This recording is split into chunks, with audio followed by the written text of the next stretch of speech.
What's up, Kaya family? It's Lecrae. I get emotionally, oh, see, I see the ginger me. Your love is just a ginger me. Your love it to the ginger me. Have you been? It's lit. You know what I mean? It's lit. Wearing masks everywhere I go, and you know what? You make the most out of it. You know what I mean? So that's really what it's been. I just been trying to see the glass half full in everything that's been going on, and just trying to be creative, and that's really been it, man. Every day truly is just a blessing now, if anything. And Yeah. I think we've all come out of quarantine with just a new hobby or skill that we did not know we had. So I think we can say that. Have you picked up any new hobbies? Um, any new hobbies? Probably chilling because I didn't really chill before. Right. I started rock climbing a little bit. I definitely got my quarantine hair. You feel me? Um, yeah, I mean nothing too extreme. I started just really like working on like uh my business acumen. You know, I almost went back to school, but then I didn't. So yeah. What were you thinking about going back to school for? I was going back to school for business and administration, and I was gonna go to Howard, but then I said let me put a pause on that, and Mhm. we'll figure it out in So the maybe future. sometime in the future. Okay. Yeah. Right on. So before we get into our discussion, we'd love for you to first just give us some context about how you came to do godly music and how your faith played a role in that. I think for me, I always love hip hop. I was just a fan of the culture. One of my you know, childhood idols or whatever you want to call it was Pharrell. And I just looked up to Pharrell and I just thought he was super dope. Um, and and then around 19, I didn't grow up in church. So I didn't really, I was just a free thinking, free spirit type of person. But around 19, I got invited to this conference in Atlanta, and that's when I had my spiritual transformation. That's when I met God, and then everything changed. And it was just kind of like, man, how do I incorporate all this newness and this rebirth that's happened into my music? And I just started being honest and just being transparent. I didn't it wasn't like a goal for me to be seen as like a gospel artist or anything like that. I was just talking about what was happening, and people resonated with it. And here I am. Here you are. You are. Yeah. So when did you know that you could really do music full time? Like you had the gift. Like how did you know to make that change? I knew this was crazy. So I remember I actually was working in marketing for this big company. And I was fresh out of school. I was young. And every weekend, like somebody would like have me come do a show. So I would do music on the side. Like every weekend, somebody would have me do a show. And it wasn't for much money. It was like, like nothing really, but it was still like, I don't care if it was a boys and girls club, I still had something going on. And then like a couple times people wanted me to do them during the week. And I was like, yikes, I got to work during the week. But then my job said that they were doing away with my department and moving everybody to Philly. So I could either move to Philadelphia or take a severance pay. And I was like, if I take this severance pay, then I, can do these shows during the week. And it was just barely enough to pay like my rent and my car note, but I did it. And then I just stepped out on faith, and then it worked. Yeah. Yeah. So do you feel like was your mom behind you, or did you have? I was just gonna ask about that because you know how that goes. Right. It was all bad. It was like, we did not invest in you for you to be leaving this job and Right. doing music. And it was like, what are you doing? I believe in your gift, but this is crazy. And so I kind of had to finesse it to where it was like, hey, mom, it's just like a season, while I'm on severance pay. And then, we'll figure it out after that. And but that season never ended. It's still It's still going. Yeah. That's amazing. So, just coming from very humble beginnings and now being known as a 2-time Grammy hip hop artist, entrepreneur, philanthropist, and a New York Times best-selling author. Wow, that's a lot. It's a lot. So, with all those accomplishments, people may believe that there's no way that someone like you could possibly have any troubles or struggles. But you've been very transparent about the struggles that you personally have dealt with, and you've laid them all out in your album Restoration as well as in your book. So could you just speak a little bit more to those experiences? Yeah. I mean, you know, fame and clout are powerful drugs, man. They're powerful drugs that even with the best of intentions can mess you up. And I think for me, because of my childhood and just like not feeling affirmed and not feeling like, you know, my dad left when I was a kid. So it's just all those feelings of like, man, I'm not really loved. I got to earn people's love and respect.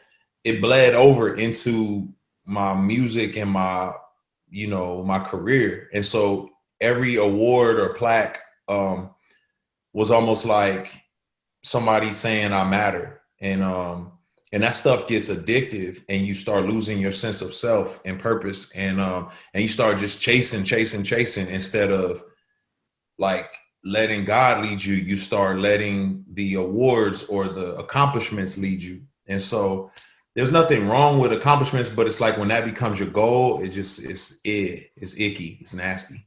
So for me, I think that really messed me up because then I think I just lost sight of who I was and lost sight of like what God's purpose for me was. And it was just like a dark space, you know, where you're just kind of like wondering and just kind of like you're not who you should be. And I think it took time. It took, you know, a lot of good friends and therapy and journaling to just really bring my focus back and my faith back into perspective. And so that's it's been a journey. Right. Yeah. What you're saying reminds me of this book by Tim Keller. It's called like Blessed Self-Forgetfulness. And the argument he makes is that, you know, the cure for insecurity and shame is really not self-confidence or like validation. It's self-forgetfulness. So, you know, as someone who's like used to being in the spotlight, I can imagine like, how's that kind of been trying to maintain, you know, biblical principles of humility and self-forgetfulness and then always just being watched? Like, how's that experience been for you?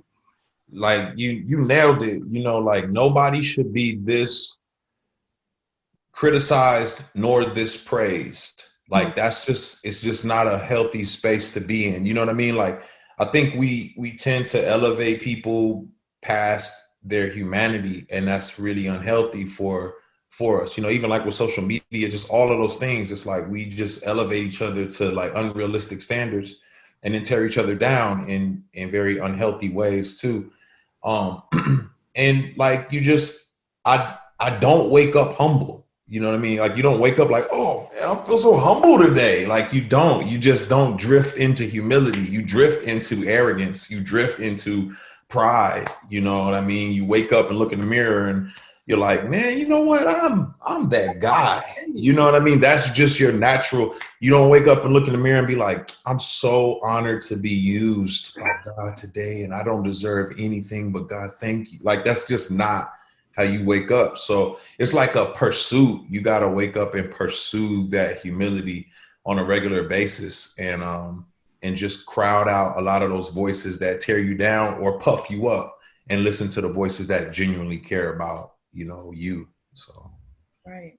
And as weird as it is to say, like I feel like some people don't really view you as human. They just view you as Lecrae and like this public figure, but you too go through everything that all of us go through as well. So I can only imagine like having to perpetuate a certain image. Does it ever become overwhelming or just like you need a break from it all? yeah, when you see me kind of spaz on social media or something, not really spaz, but just when I say something and everyone's like, what? It's almost like that's just my human moment. It's like, bro, I don't really care anymore like about like everybody's perspective of how I should be seen. This is just me being myself. And I feel like that's a freedom that everybody needs to have. Everybody needs to have the freedom to be who they were created to be. And we put ourselves in these cages. You know, it's like, if I don't act this way, they'll cancel me, or, you know, just all these little things. And so, but that's really just not how God intended for us to function and live. And so I just push back on it and just, you know, kind of shrug my shoulders sometimes and say, oh, well, you know, like, I'm human. It's like, I don't know what to do. Like, somebody made a comment today about something I had done like 2 years ago that was questionable. And it was like, I could either defend myself right now, or I could just be like, I mean, you know, you did something 2 years ago that's questionable, but no one's putting you on blast. So it's like, let it be, and just keep pushing, be yourself, you know? Yeah, and it's just very interesting because it seems as though people have more empathy when it's like on an individual basis. Like, you know, if Adjo was to do something to me, I'd be like, okay, Adjo was only human, you know? But, you know, when somebody is that like far in status from you, you're like, how dare he? Like, what type of person is this? Like, oh my goodness. So it's just kind of interesting to see how these dynamics kind of change the way people forgive one another. Crazy. It really is crazy. But I always look back on like the life of Christ, and I feel like that's where I feel comfortable, like, because he was shamed and he was despised and he was ridiculed, but he knew he was on the right track. And so it's kind of like, if you're on the right track, it's just it's gonna come with some arrows, you know. Right. And in your album Restoration, you kind of went through that process of finding yourself again. And in the song Nothing to Hide, I think the title kind of says it all. You really just laid out everything, didn't leave anything unsaid, was extremely transparent and vulnerable in that song. And you said how you lost your direction. So what was the climax for you in the midst of all these struggles? How did that climax or that turning point bring about this restoration and you finding your direction? Mental health, man. Like, you think you're invincible until it's like Nebuchadnezzar, you know what I mean? Like, God has to just put you on your face. And so, like, you know, a mental health breakdown for me was like where I'm not invincible anymore. You know what I mean? Where it's like God literally crippled me into a place where I had to like find restoration, you know, because I was jaded. I was frustrated at like the church, and I was just kind of like wrestling with God. Like, what I really did was I made church hurts, God hurts. What should have been aimed at people being broken and failing me was aimed at God. And so I was kind of like distant from God because of it all. And God's like, you can't just keep running. And I just, you know, was like, man, I'm doing my thing. But God really humbled me through like a mental health crisis. So I was like severely depressed, and I could barely function. You know, it was just kind of like I could go through the motions, but nothing was like pleasant. And in that space and time, I was like, okay, God, I'm help me. You know what I mean? Like, I'm ready. Like, help, please. You know, so he humbled me to no end. And I think that was like the turning point to where now I just don't care. Like, when I wrote Restoration, I just didn't care. I was like, you don't know where I've been, so I will tell it all. I'll tell on myself because I don't care. Like, y'all don't know the power that I've experienced and the healing that I've encountered. Right. Yeah, that's beautiful. And I think another like phrase that really stuck with me from your book was when you kind of described a slow, subtle chaos, when you were referring to, you know, like not really addressing your problems head on. So can you speak a little bit to that and like the importance of really addressing your problems and not running away from them? Yeah, I think, you know, it's weird because some people are just really good at like addressing problems and sitting with it and like dealing with it and thinking through it and processing it. Like, even like I see people, I don't recommend it, but I see people on Twitter like tweeting everything that happens to them in life, and it just like, today was this, and I was like, you might want to get a journal, just saying. But I was never wired that way. I was always wired to like probably from historical childhood trauma to just push through. Like, don't even think about it, just ignore it. And I think like the longer you ignore something, the worse it gets. You know, it's like a cancer. It's like, I'll just ignore it. It'll be fine. And it just spreads. And that's what I felt like was happening to me. It was like a cancer was spreading inside of me. And because I didn't address it, I just kept pushing it to the side. It eventually took over. And that was like the chaos that just ensued throughout my life. You know? Right. Yeah. I think like what you were speaking about, this mentality of just thugging it out, specifically to the Black community. And then even in the Christian community, there's kind of this taboo when it comes to mental health. So how is therapy like, you know, really instrumental in this process? And like, what advice would you give for like other young people, like how to find a therapist and finding the right type of therapist and that type of thing? It's, you know what is funny? It's like dating. Honestly, it's like dating. Like, you're scared initially to like talk to this person, or like you're testing the waters and do I really connect with you? And like, I don't know how much I'm gonna share with you just yet. And it's the same process. It's just with a professional who's willing to like listen to you and help you walk through your problems. So I think that's what the process was. You might have to date a few therapists, but I highly recommend it. You know what I mean? Like, it's night and day, because, you know, when you address your problems or talk about them to your friends may be there for you, but they don't really have any healthy responses. You know, they're just there, right?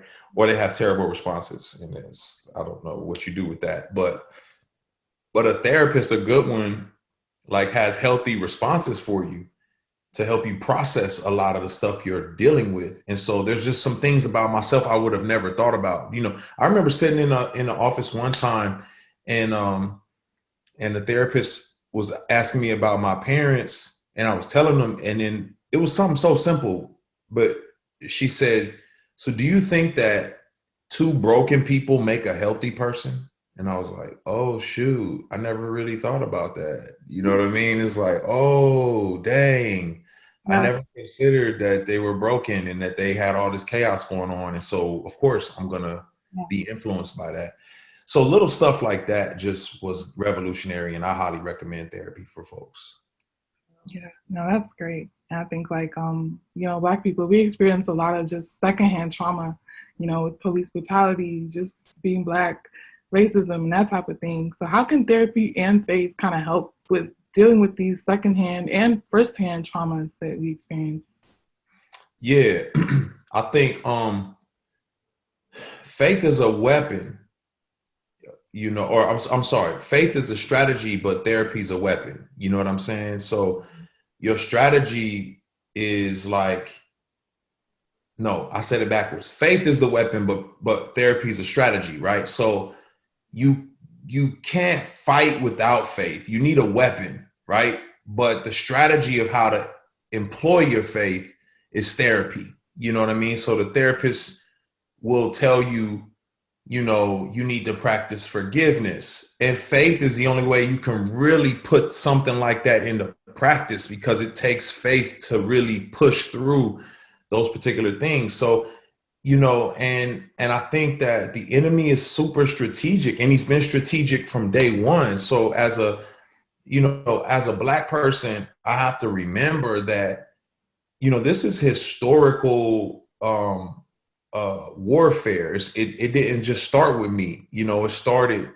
thousands of years ago, where, you know, historically, I've been at war, and my family's been at war against evil principalities, and it shows up through racism, and it shows up through oppression and all these different things. And so it's kind of like realizing that it's really a spiritual war going on as well. So you can fight it, but don't fight it with just a strategy. You have to have the weapon of faith. So yes, therapy, yes, marching, yes, protesting, or whatever it may be, writing books.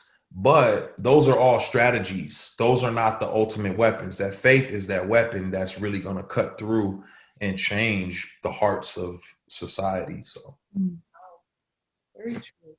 And you spoke a lot about how when you were finding your faith and going through this journey of restoration, in reflection, you saw how in the beginning you realized that you weren't really devoted to God, but you were devoted to your devotion to God. And I thought that was so powerful because I think so many Christians go through that phase where they kind of become too comfortable with God, or they just start going through the motions in a way. So how did you come out of this school of thought? Because it wasn't working.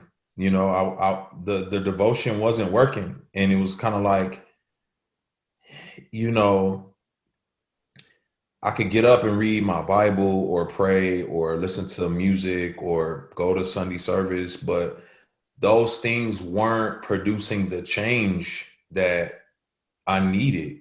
And it was kind of like, oh,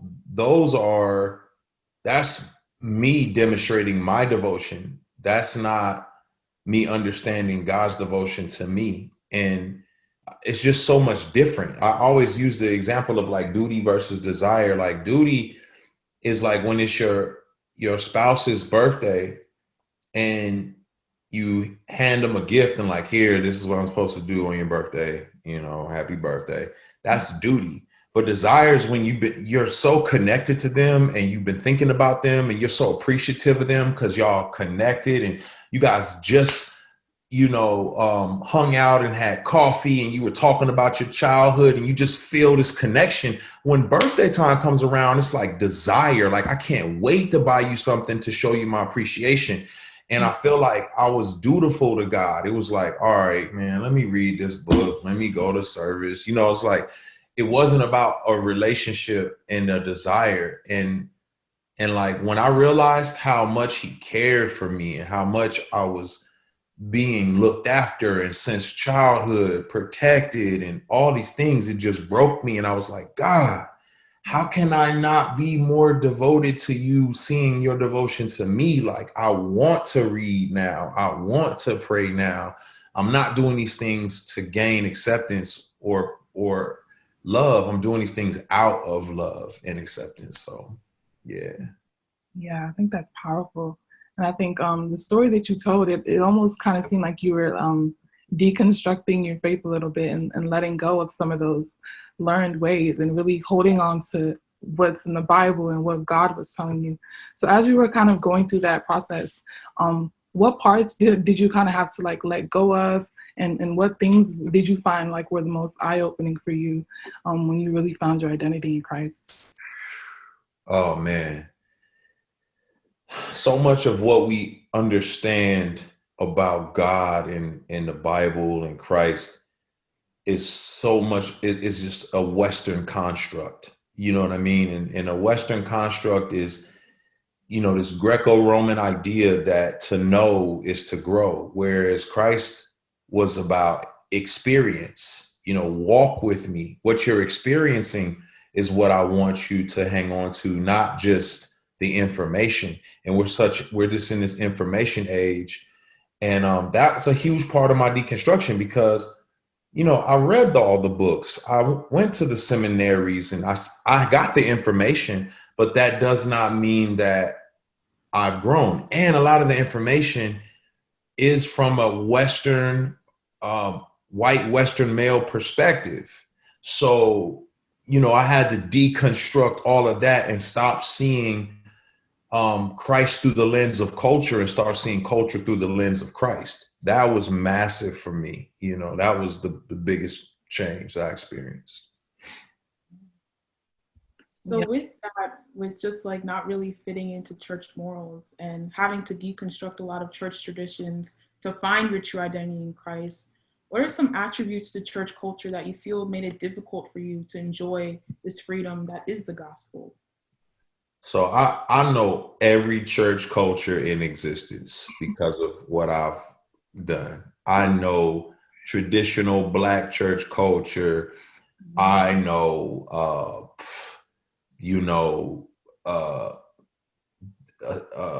Pentecostal, charismatic, Black and white church culture, Reformed, staunch white church culture. You know, I've traveled the world. I've seen the Coptics in Egypt. I've seen, you know, uh, my friends in some traditional African churches. So there's so many, like, you know what? There's nothing wrong with traditions. It's just traditionalism that throws people off. Like, a tradition is, hey, we all come to grandma's house at Christmas time. Traditionalism is, if you don't come to grandma's house, then you're not really a part of this family. And it's like, that's crazy. So the traditionalism of, like, you have to speak like this and you have to dress like this and you have to approach and if you don't start shouting at this part and if you don't raise your hands right here, then you are not really serious about your faith. And I'm like, that's crazy. I'm not against y'all doing that, but please don't make me feel like that's what I have to do in order to be considered a believer or to be serious about my faith, because that's just out of control. So, you know, everybody is unique in their abilities of what they of how they approach stuff. And so I think the biggest thing for me, I mean, obviously it's traditionalism, but it's like always having to prove myself. You know, that was the biggest turnoff, is because, you know, black male, you know, part of like hip hop culture, the way I look, dress, it's like I have to prove myself. Either I have to be articulate or I have to dress this way. I have to just show you that I'm more than the appearance. And that to me is just respectability politics. I don't like it. Yeah. I think that like what you're speaking about kind of speaks to how you kind of spoke of religion in your book, you know, how I lost my religion but found my faith. So how would you define religion and faith as it pertains to your experiences? Yeah. Well, I mean, obviously, you know, the book of James says that there is a good religion, is pure, undefiled, and it doesn't talk about, you know, what you subscribe to. It really talks about like how your heart is enacting itself out by taking care of widows and orphans, right? So it's more like the outward expression of an inward reality. But in our culture, religion is really about following a set of rules. You know, which set of rules do you follow? You know what I mean? Because that's the only way I could tell how. If somebody says, "Oh, you're religious," what they're really saying is you follow rules, right? Like, oh man, she's not gonna go with us tonight because she's religious, or she's not gonna watch that movie because she's religious. And so religion in our culture is how well you follow rules in order to be accepted, in order to be embraced. And so I'm done with religion in that regard. Like, I'm done trying to convince people that I'm acceptable because I follow the rules.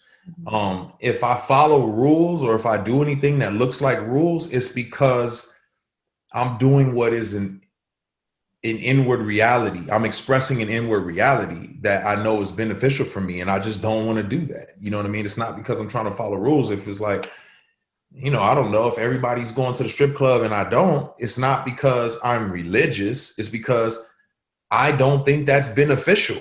You know what I mean? And so it's not like, oh, I got to do this because this makes me a rule follower. It's like, I don't think that's healthy for me. You know what I mean? So, or I don't think that's God honoring, so I'm not going to do it. But that's what I'm done with as far as religion.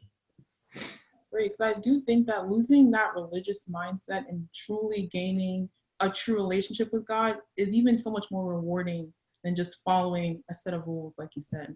Yeah, because you know, I feel like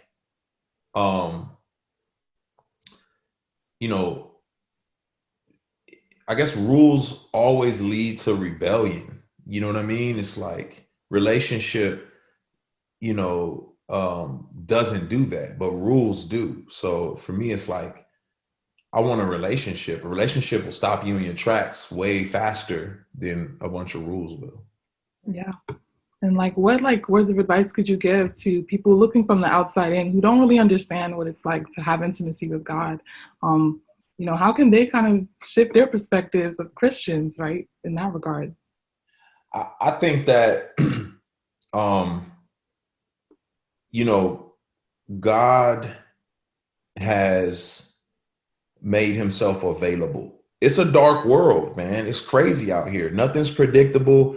A lot of times we think that money or power or respect or clout is going to be satisfying.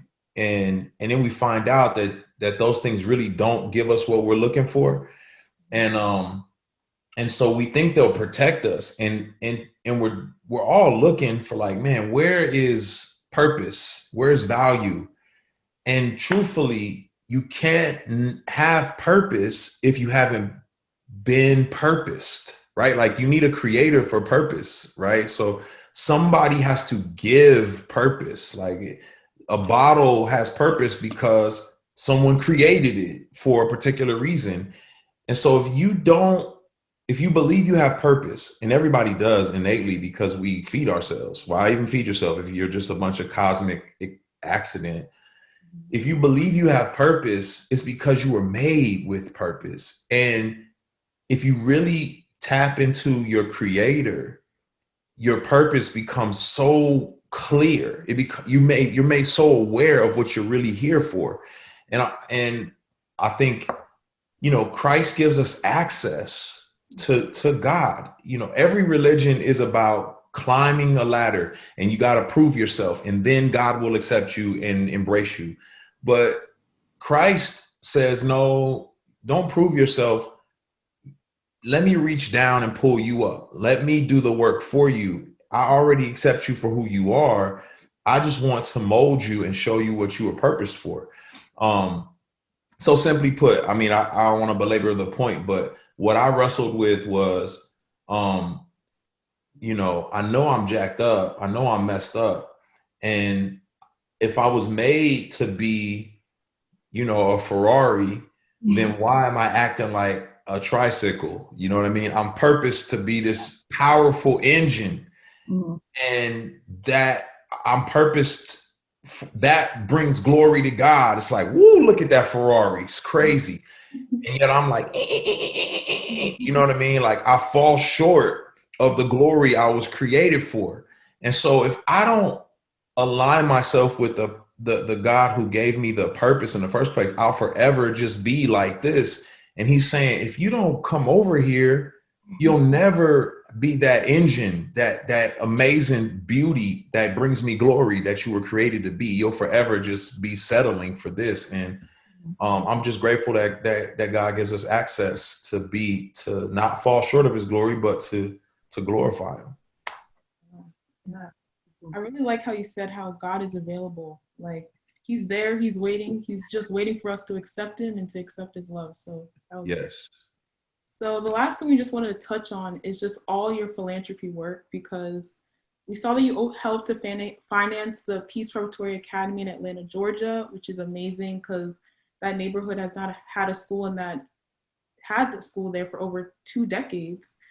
You're also helping to donate 1 million masks to incarcerated men, and you've been instrumental in rebuilding Atlanta's West Side neighborhoods. And that's just to list a few things. So what do you think motivates your philanthropy? Man,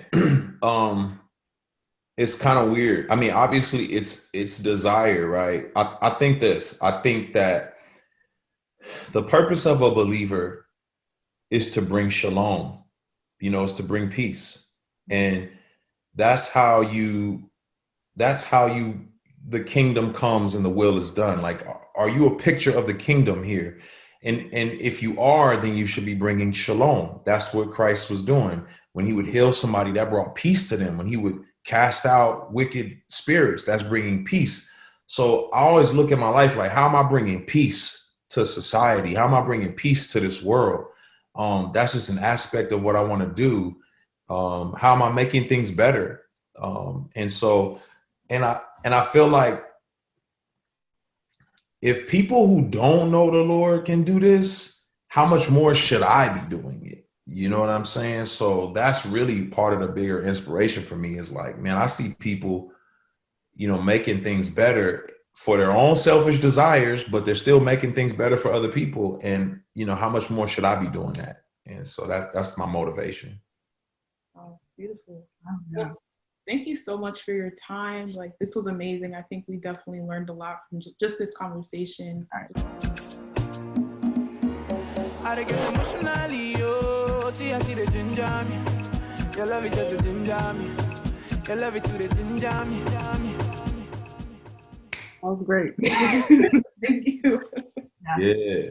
Yeah, thank you so much for speaking with us. I know I learned a lot, and I'm sure that our audience definitely will learn a lot as well. So. Appreciate y'all for what y'all doing, man. Proud of y'all for making it happen and just doing what y'all do. Appreciate y'all, man. Honored.